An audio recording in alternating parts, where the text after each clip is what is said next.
us can understand the loss that you go through losing a child.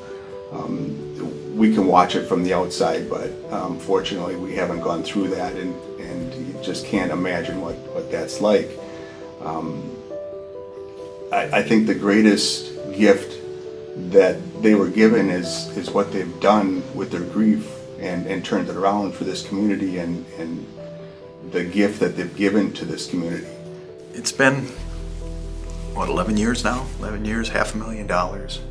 Looking back in retrospect, how you got to where you are today, I mean, you don't do this to get awards. You were giving you an award.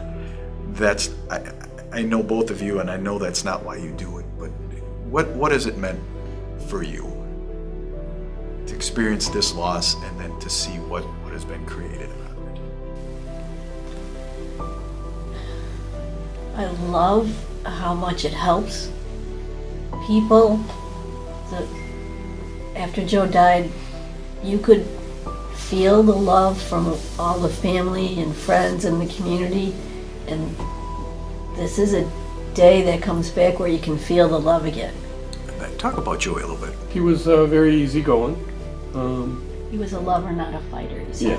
Yes, he always said he was a lover, not a fighter. We never understood that.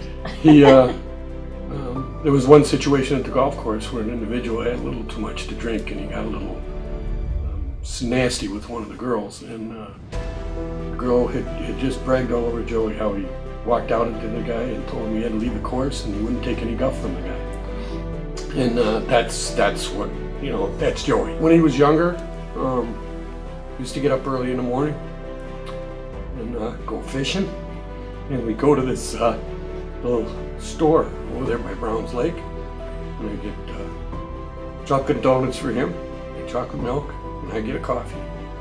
And we get in the boat and we drift, catching release bass on Brown's Lake. We enjoyed doing that. He was just a good kid that probably didn't deserve it, but we don't make that call. Right. After Joe passed away, we wanted to kind of carry on his legacy and his name. Right. Because he was as young as he was, and he was a good person, a really good person. So he loved wakeboarding. We couldn't really raise too many funds wakeboarding. We didn't know how to do that. The other thing was golf. He loved golf. And we felt this was the best way to celebrate Joey, is to have a golf outing where we could raise funds to help kids, both locally and Children's Hospital. We decided to put a majority of our funds into research, and then a large percentage, about 70-30, 30 goes into local scholarships. It was a way to keep Joey's name alive, and it was therapy for us. I didn't really know Kevin and Cyndi, but I do remember when Joey died. Dana immediately started calling people from the Montessori group, and okay, we gotta take food over, we gotta do this, we gotta, all that. And so then she got involved with the Joey, and I kind of just tagged along that first year, and told Kevin I would help out with the money and so forth. But I'd say that's when my relationship really started with Kevin. And then the type of people they are, that just grows from there. When Joey passed, my daughter and I golfed in the first outing. When I was asked to help with the Joey, he said, we could use a little help with lunch. Pretty soon I was running the lunch and the dinner for several years. But beyond that, I've participated in many other charity golf outings with Kevin. And I've even participated in outings where Kevin has participated as a volunteer outside of the Joey. I would describe Kevin as extremely generous. He has inspired me. I'm a better person because knowing Kevin. My daughter Rachel and Lacey went to school, Montessori, together. So I guess that would be the first place that I met them. And through our kids, we were, saw them at different events and things like that. But what sticks out the most to me is when Cyndi called me when they took Joey into the hospital. And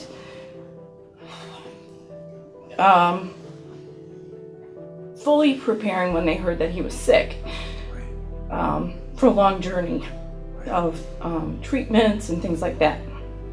And what a terrible thing to be told, you know, that your 16-year-old son is now going to fight this battle. And a day later, she called and told me what had happened. And I think I can say this because I've got a little bit of experience in this area. When there's a diagnosis, life changes, and there are two places you can go with it. You can shrivel up and go away, or you can embrace life and embrace the lesson. What was that process for you? I wanted as much privacy as I could get and try and figure out and be there for the girls, and I really didn't know what was the right move to make, because I just felt that this horrible thing had just happened and it affected all of us. I had never lost a child before, but my children had never lost a sibling, and I didn't know how to help them through that. So I wanted to be there for them. So my family was the most important part. They gave us a book about leukemia. It had this percentage of what happens to the families. Who gets leukemia, who else will get it. But the thing that really struck me was more than half of the families, the parents got divorced, and I thought, this isn't going to happen to us. I'm not going to let this happen. So I just, even though I wanted to hide, I couldn't. So I just kept staying out there and supported each of them in whatever it was they wanted to do. The fact that those two could continue on with what they were doing was what made me be stronger, because I had to make sure they kept going on. Kevin and I, we just lived for them. Right. Yeah, I think it's an interconnection between the whole family, and it's a strong interconnection. If you have that strong interconnection, you will stay together. Right. Everybody looking out for everybody else.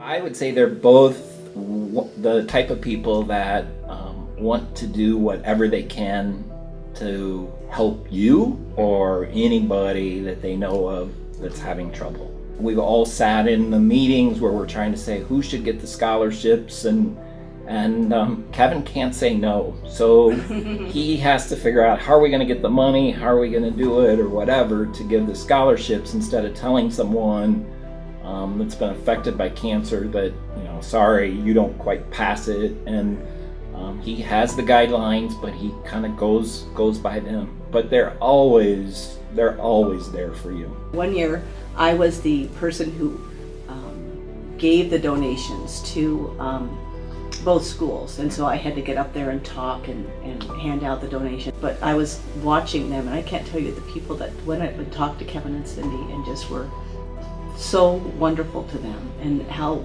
much they get out of giving that money and do that on behalf of their son. Eric Lunderskoff is one of the earliest recipients of the Joey Scholarship.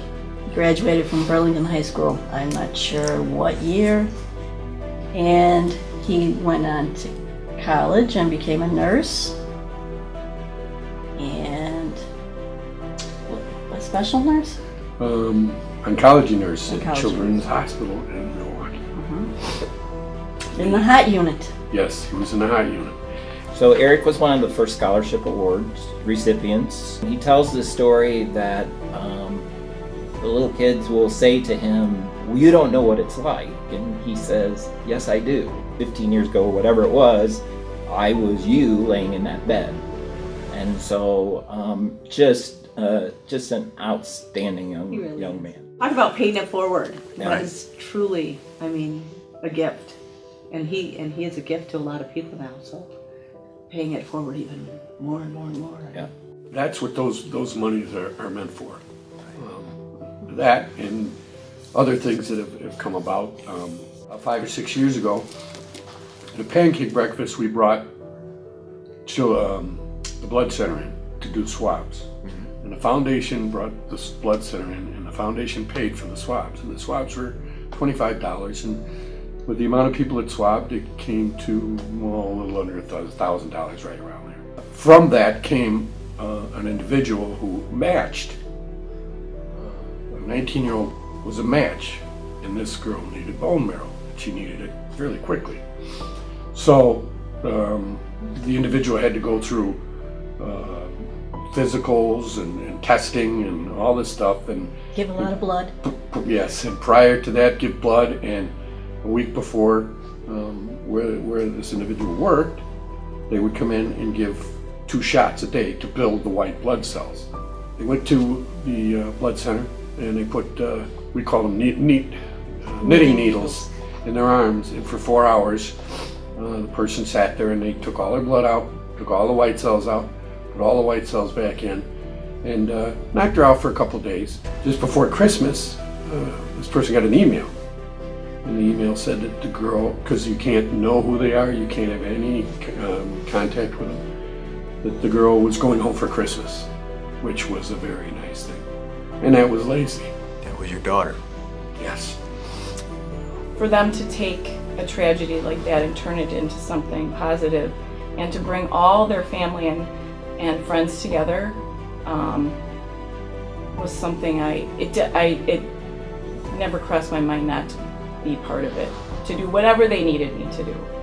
And I think as far as being part of the foundation, what that's done for specifically us is Met so many people. we've met a lot of great people, but it's also taught our daughter, who's now in grad school, that how to give back and how to be a part of that. And you see, not just with Casey, but you see so many kids that are kids of the board members or friends or whatever that don't golf, but yet they come in the morning and they help set up, and Dan's daughter comes and runs the cookout, and Jean's daughter comes, so every Rachel, anybody that is home says, wow, I gotta go do this. And none of us are telling them they have to, but it's that they want to. So I think that's it really has, for all of us, given us another avenue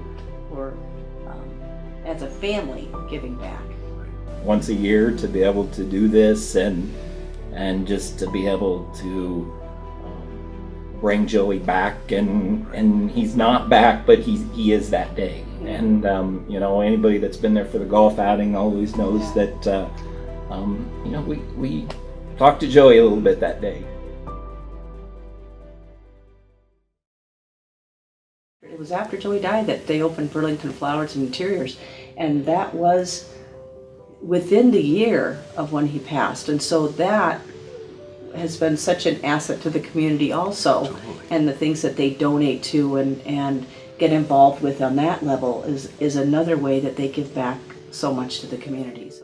Sometimes individuals will walk into the flower shop that I don't know, and they'll bring a donation because they think it's such a wonderful idea and a great thing that's happening within the community. And they get teary-eyed, I get teary-eyed, and they leave. It's not just always the businesses. The businesses have always been very generous with their donations. Do I name the businesses? One of the Yes. local companies sponsored their team. And Well, I think we mentioned that company over Alzheimer's. They were very, very, and they have been very supportive, but they sponsored a team and printed shirts with Joey on it. maybe it was the second year. Yeah, and they ran at Al's Run, and all those monies went into the foundation. It was pretty cool. It was really cool. We hadn't done that before. Of course, I cried for a long part of the way because there's lots of children on a viewing stand when the race starts. And so whereas Kevin can go and talk to the families and visit with them, I can't. I'm too emotional about the pain that they're going through, the struggle that they're going through at the moment, and I can't talk about it with them. I can pray for them. I can send him as my consigliere. Mouthpiece. But I can't help one-on-one. You talk about the money. you switch gears a little bit, and you say the 500,000, 11 years. Personally, I don't think it's enough. I'm not happy with 500. I want to get $1 million. Keep going. I think so. If the people that work with me will put up with me, sure. Well, that's a hard one to ask. Yeah, I might be a one-man board, or just me and Cyndi. But I would like to hit $1 million. Before they put me in the ground, I'd like to hit $1 million for Children's Hospital and for the scholarships. And that would allow those scholarships to go on for a few more years. You got to give it. Right. Give it. You're helping the kids. That's what it's all about. It's all about kids. Because that's what Joe was, a kid. A 6-foot kid. He was a big boy.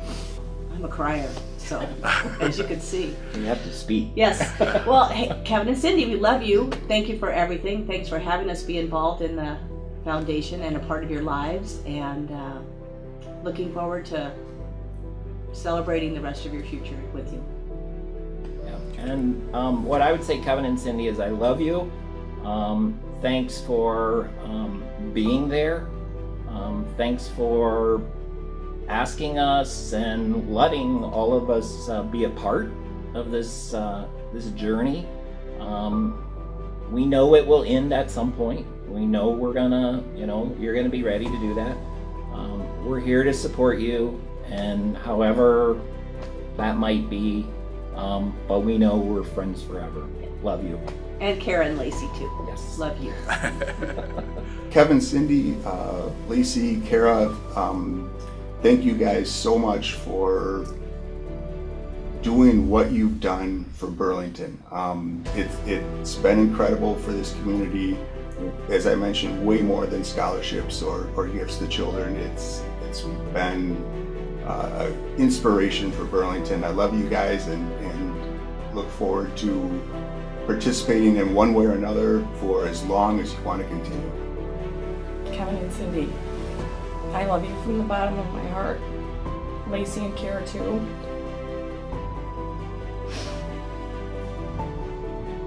I will always be there for you as you have always been there for all of us. You so deserve this award, and I can't think of two better people to be honored. Thank you so much.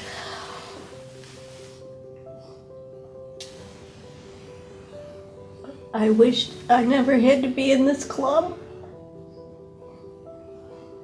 I don't want anyone else to join us. And if it wasn't for the community, we wouldn't be able to have raised $500,000 if people didn't come, if people didn't give, if people didn't spend. So it all depends on you. So thank you. Well, it's very humbling, to say the least. This gift that we're being given really belongs to not just us, but to all the people that have helped us through the years. Our board and all the volunteers have helped us. We just basically had an idea. It was those people coming together that made that idea work. And that's what we hope will continue to happen. We hope that more people support it. That would be a little selfish on my part, because then I can hit the $1 million mark in 5 years rather than another 11, But we would like very much to thank everybody from the bottom of our hearts, from our whole family. Your thoughtfulness is overwhelming.